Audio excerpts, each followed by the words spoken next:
వీరిని వారిని వేరు చేయలేము. వీరు తక్కువ ఎక్కువ అనలేము. ఎందుకంటే ఒకరొకరు వ్యవహార శైలి ఒకలాగా ఉంటది. ఒకరు మానసికంగా గట్టిగా ఉండొచ్చు, ఒకరు అగ్రెసివ్ గా ఉండొచ్చు, శారీరకంగా కానీ శత్రుయుధంలో దృఢంగా ముందుకు పోయే అవకాశం ఉంటుంది. ఇందులో ఇద్దరు కూడా సమూర్జులుగా ఉన్నారు. ఆలోచన కావాలి, ఆవేశం రెండు కావాలి. రెండు కావాలి కాబట్టి పార్టీ నడుస్తుంది. ఇద్దరు కూడా ఎక్కడ కూడా ఈ యొక్క పార్టీని ఇబ్బంది పెట్టాలి, నష్టం చేయాలని హరీష్ గారు మాత్రం ఏ కోరుకునే పరిస్థితి లేదు. చాలా రూమర్లు వచ్చినాయి. గత ఎన్నికల్లో అయిపోయింది, 30 సీట్లు వచ్చేసి హరీష్ గారు సీట్లు చేసి బీజేపీతో పొత్తు కలిసి చీలుగా తీసుకొచ్చి తెలంగాణలో బీజేపీలో కలిసి ముఖ్యమంత్రి అవుతున్నారు. ఇవన్నీ కేవలం రాజకీయ వర్గాల్లో జరుగుతున్న రూమర్లు మాత్రమే కానీ ఇందులో ఎలాంటి వాస్తవం లేదు. కేసీఆర్ గారు ఉన్నంత వరకు ఈ పార్టీ చీలిపోదు.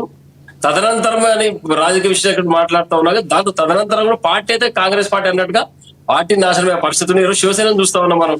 ఆ రోజు బాల్ ఠాక్రే గారికి రామ్మోహన్ గారు నాదో ప్రశ్న ప్రధానంగా కవిత చేస్తున్న వ్యాఖ్యలకు సంబంధించి ఒకసారి ఎక్స్ప్లెయిన్ చేస్తారు, దానికి నాకు సమాధానం చెప్పండి. అంటే తెలంగాణ భవన్లో కవిత మాట్లాడుతూ నాపై కొందరు పనిగట్టుకొని దుష్ప్రచారం చేస్తున్నారు, నాపై కుట్రలు ఎవరు చేస్తున్నారో నాకు తెలుసు, సమయం వచ్చినప్పుడు అన్నీ బయటకు వస్తాయి, నేను పార్టీ బలోపేతం కోసం పనిచేస్తున్నా, 47 నియోజకవర్గాలు అనేటువంటి రిపోర్ట్ ఆధారంగా నేను మాట్లాడుతున్నాను, పార్టీకి గ్రాఫ్ పెరుగుతుంది ప్రాంతాల్లో 47 నియోజకవర్గాల్లో గ్రామీణ ప్రాంతాల్లో అని చెబుతూనే కొంతమంది నాపై లేనిపోయినటువంటి దుష్ప్రచారం చేస్తున్నారు.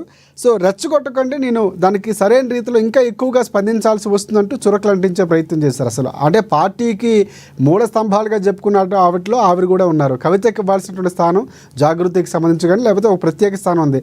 ఆవిడపైనే రెచ్చగొట్టే, ఆవిడనే విమర్శించి ఆవిడనే భద్రం చేసే ప్రయత్నం చేస్తున్నారని ఆవిడ చెప్పడం కొంతవరకు ఆశ్చర్యం కలిగిస్తుంది. ఎందుకు ఈ వ్యాఖ్యలు చేయాల్సి వచ్చిందంటారు? రాజకీయ వర్గాల్లో ప్రతి ఒక్కరి విమర్శలని తెలంగాణ సాధించిన కేసీఆర్ గారినే ఈరోజు అంటే ఒకటి ప్రశ్న, మాట్లాడాలనుకుంటే కేటీఆర్ దగ్గరికి వెళ్ళి మాట్లాడడం, హరీష్ రావు దగ్గరికి వెళ్ళి మాట్లాడడం, లేదనుకుంటే తండ్రి అయినటువంటి కేసీఆర్ దగ్గరికి వెళ్ళి మాట్లాడచ్చు. కానీ మీడియా ముందు బయట పెట్టాల్సిన అవసరం ఏముంది? అంటే వ్యక్తిగతంగా వేరేగా ఎదుగుతున్నారా, పార్టీ పెట్టబోతున్నారా, ఇవన్నీ వినిపిస్తున్నటువంటి వార్తలు. అటువంటి ఆలోచన టీఆర్ఎస్ పార్టీ కార్యకర్తలకు ఎప్పుడు కూడా రాదు. అది గ్రామీణ స్థాయి నుండి రాష్ట్ర స్థాయి వరకు ఎవరికి కూడా ఒక ఆలోచన ఉండదు. ఒకవేళ ఎవరన్నా చెప్పుడు మాటలు వినోలేదు, తనకు తను పెద్దగా ఊహించుకొని ముందుకు పోతే కూడా చెతికిల పడేది తప్పితే దాని నుంచి పెద్దగా ఒరిగేది ఏం లేదు. దాని నుంచి టీఆర్ఎస్ పార్టీ ఇలా నష్టం జరగదు. కాబట్టి అటువంటి ఆలోచన ఎవరు చెయ్యరు.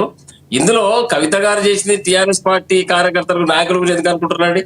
కాంగ్రెస్ పార్టీ గురించి కావచ్చు, బీజేపీ గురించి కావచ్చు, సమాజంలో ఇంకెవరైనా రాజకీయ నాయకులు పెద్దవాళ్ళు కొంచెం ఇన్ఫ్లుయెన్స్ చేసే వ్యక్తులు వాళ్ళు కవిత గురించి చెడ్డగా మాట్లాడవచ్చు. అంతేగాని కేవలం కేటీఆర్ గారు, హరీష్ గారు మనం ఎందుకు ఊహించుకోవాలి?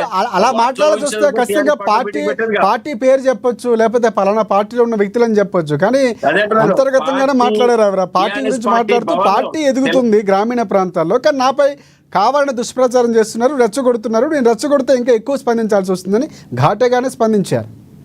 ఖచ్చితంగా ప్రతిపక్షాల గురించి ఉండొచ్చు, ఎట్టి పరిస్థితుల్లో బీఆర్ఎస్ గురించి. ఎందుకంటే తెలంగాణ భవన్లో సమావేశం పెట్టుకొని తెలంగాణకు సంబంధించిన కార్యకర్తలు అనే పరిస్థితి ఉండదు.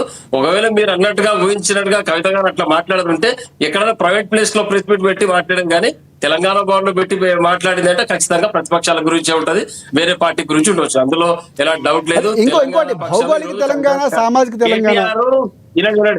కేటీఆర్ గారు కవిత పూర్తిగా కుటుంబ సభ్యులు, అన్నా చెల్లెలు. అన్నకు రాఖీ కట్టి ఆశీస్సులు తీసుకుంటుంది. అందులో డౌట్ లేదు. మధ్యలో వినండి, ఎవరు అలకలు ఉంటే అన్నతో చెల్లెలు సామాన్యంగా ఉండే అలక తప్పితే రాజకీయంగా పోరాటం, తండ్రి వారసత్వం కొరకు ఎక్కడ అలక ఉండదు మేము భావిస్తా ఉన్నాం.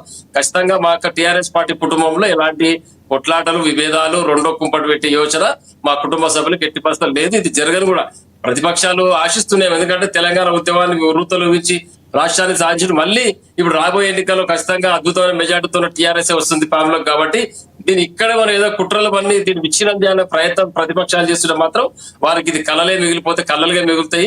ఇంకొక అంశం, 10 ఏళ్ల పాటు పరిపాలించింది మీరే, 10 ఏళ్ల పాటు ఈ 13 నెలలు మినహాయించి మొత్తం పరిపాలించింది మీరే. కానీ ఇంకా భౌగోళిక తెలంగాణ వచ్చింది, సామాజిక తెలంగాణ రాలేదు అని చెప్పడంలో, అంటే 10 ఏళ్ల పాటు అభివృద్ధి బీఆర్ఎస్ పార్టీ చేయలేదా?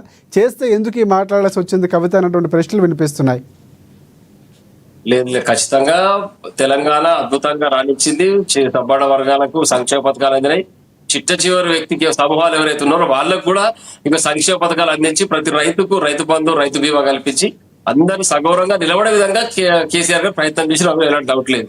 ఇప్పుడు ఈ 14 నెలలు ఇవన్నీ జరుగుతున్నాయి. ఖచ్చితంగా దీన్ని కూడా ధీటుగా ఎదుర్కొంటాం. మేము క్షేత్రస్థాయిలో మళ్ళీ పోరాటాలు పిలిపించారు కేటీఆర్ గారు, కేసీఆర్ గారు. తప్పకుండా పార్టీ సన్నద్ధమవుతుంది. తప్పకుండా ప్రతిపక్షాల ఎవరైతే పాలక పక్షం ఉందో వాటిని తీటుగా ఎదుర్కొంటాం. తెలంగాణ ప్రజలు జాగృతం చేస్తాం, వాళ్ళ వైపు ఉండి పోరాటం చేస్తాం, పార్టీని ముందుకు తీసుకుపోతాం. ఈ ఎవరైతే కాంగ్రెస్ గాని భారతీయ జనతా పార్టీ గాని ఖచ్చితంగా వాళ్ళ యొక్క పార్టీ సంస్థాగత విషయాలు పట్టించుకొని వాళ్ళు బాగు రామ్మోహన్ గారు ఫైనల్ గా పార్టీలకి సంబంధించి మీ పార్టీకి సంబంధించి కానీ ప్రజల్లో వస్తున్నటువంటి రూమర్స్ సంబంధించి ఫైనల్ గా ఏం చెప్తారు? పార్టీకి సంబంధించి ఇప్పటికే చెప్పారు క్లియర్ కట్ గా ఎప్పుడు కూడా విడిపోయే ప్రసక్తి లేదు, వేరుకోవట్లేదు. ఫైనల్ గా ఏం చెప్తారో కంక్లూడ్ చేయండి. ఖచ్చితంగా పూర్తిగా ఇవన్నీ కేవలం రాజకీయ వర్గాల్లో జరుగుతున్నటువంటి సామాన్య రూమర్లు మాత్రమే. ఎట్టి పరిస్థితుల్లో తెలంగాణకు సంబంధించినటువంటి ఉద్యమకారులు, కార్యకర్తలు, నాయకులు, మా యొక్క పూర్తిగా బీఆర్ఎస్ రాష్ట్ర సమితి ఏదైతుందో భారత రాష్ట్ర సమితి టీఆర్ఎస్ పార్టీ ఖచ్చితంగా ఎవరు కూడా వేరు కుంపటి పెట్టే ఆలోచన లేదు. ఇది కేవలం రాజకీయ ఆరోపణలు మాత్రమే. ఖచ్చితంగా కుటుంబం త్వరలో కేటీఆర్ ని అధ్యక్షుడిగా చూడబోతున్నావా? సంస్థాగతంగా సభ్యత్వ కార్యక్రమం ప్రారంభం చేసామండి. తప్పకుండా కార్యకర్తలందరూ ఏం కోరుకుంటారో వారి యొక్క మనోభావాలను గౌరవించి దాని ప్రకారం నడుచుకోవాలని చెప్పి పార్టీ అధ్యక్షులు కేసీఆర్ గారు మాట్లాడతారు. తప్పకుండా దానికి సంబంధించినటువంటి కార్యకర్తలు మా యొక్క మీటింగ్, మా యొక్క సంస్థాగత విషయాలు, పొలిట్ బ్యూరో అందరం కూర్చొని చర్చించి గ్రామీణ స్థాయి నుంచి కార్యకర్త ఏం కోరుకుంటే మనోభావాలను గౌరవిస్తారని కేసీఆర్ గారు రజతోత్సవ సంబంధంగా చెప్పడం జరిగింది. తప్పకుండా వారి యొక్క మార్గనిర్దేశంలో కూడా వారు ఏ విధంగా సూచించి ఎవరిని ఎన్నుకోవాలని వారు చెప్తారో పార్టీ లైన్ గైడ్ లైన్స్ ప్రకారం ఆ యొక్క గైడ్ లైన్స్ ప్రకారం ముందుకు పోతాం. తప్పకుండా అధ్యక్షుని ఎన్నుకుంటాం, జిల్లా కమిటీలు వేస్తా ఉన్నాం, గ్రామ కమిటీలు వేస్తా ఉన్నాం. తప్పకుండా క్షేత్రస్థాయిలో మళ్ళీ పార్టీని మంచి దశకు తీసుకుపోతాం. ఈ కాంగ్రెస్ పార్టీ చేసిన దౌర్జన్యాలను ఖచ్చితంగా ఎదుర్కొంటాం. మా కార్యకర్తల పైన పెడుతున్న అక్రమ కేసులు కూడా మేము దాన్ని ఎదుర్కొని ముందుకు తీసుకుపోతాం. కాంగ్రెస్ పార్టీ ఇంకా 3.5 సంవత్సరాలు మాత్రం అధికారం ఉంటది. తప్పకుండా మళ్ళీ నువ్వు 3-4 దశాబ్దాల పాటు భూస్థాపితం అయిపోతుంది, ఇక్కడ రాకుండా అయిపోతుంది.